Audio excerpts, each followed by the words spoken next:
नमस्ते प्रणाम। हम आप सबके भाई बानी अमरेश अहिरान रोवर से देख रहा बानी अहिरान म्यूजिक लेवल चैनल।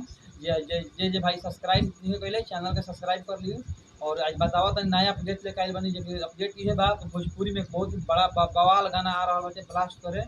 जे गाना का टाइटल बा माल के मोबाइल, जे अन्नपूर्णा फिल्म से बहुत ही जल्द आप सबके बीच रिलीज होखे वाला बाटे कल सुबह। बहुत बवाल सॉन्ग बाटे और एक टीजर रिलीज हो गई बाटे। रउआ सब जाकर देख सकत जा अन्नपूर्णा फिल्म पे, अन्नपूर्णा फिल्म चैनल पे रिलीज हो बाटे एक टीजर। रउआ सब जाकर देख सकत जा। और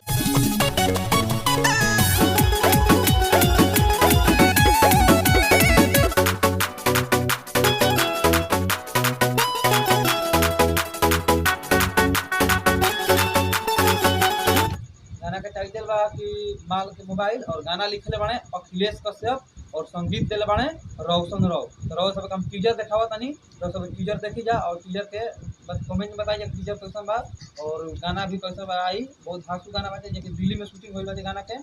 जे टुनटुन यादव के संगे फोटो एक बार वायरल हो रहे पियर का शर्ट पे। रउआ सब स्क्रीन पर लौकते होई और पोस्टर भी लौकत होई स्क्रीन पे के गाना लिखल बा और के संगीत दिले बा के गइले बा। और बहुत जबरदस्त सॉन्ग बचा यार। गाना के सुनिए लोग कल सुबह रिलीज हो 6:15 में अन्नपूर्णा फिल्म चैनल पे। तो चलो लोग फिर जब वीडियो को रोका था नहीं ये वो नया अपडेट रहे। और जे भाई हमारे चैनल के सब्सक्राइब नहीं पहले चैनल के सब्सक्राइब कर ले और बेल आइकन दबा के ऑल कर ले कि जब भी हम वीडियो डाली आप सब फर्स्ट नोटिफिकेशन पहुंच जाए। और फेसबुक पेज पर देखा था लोग तो फेसबुक पेज बा अमरेश अहिरान लाइव मशीन से ओकरा को फॉलो करा लोग। और इंस्टाग्राम आईडी बजे अमरेश अहिरान ऑफिशियल से ओकरा को फॉलो कर लो। चलो लोग रोका तो नहीं वीडियो का, तब तक नेक्स्ट वीडियो में मिलता है। जय भोजपुरी समाज।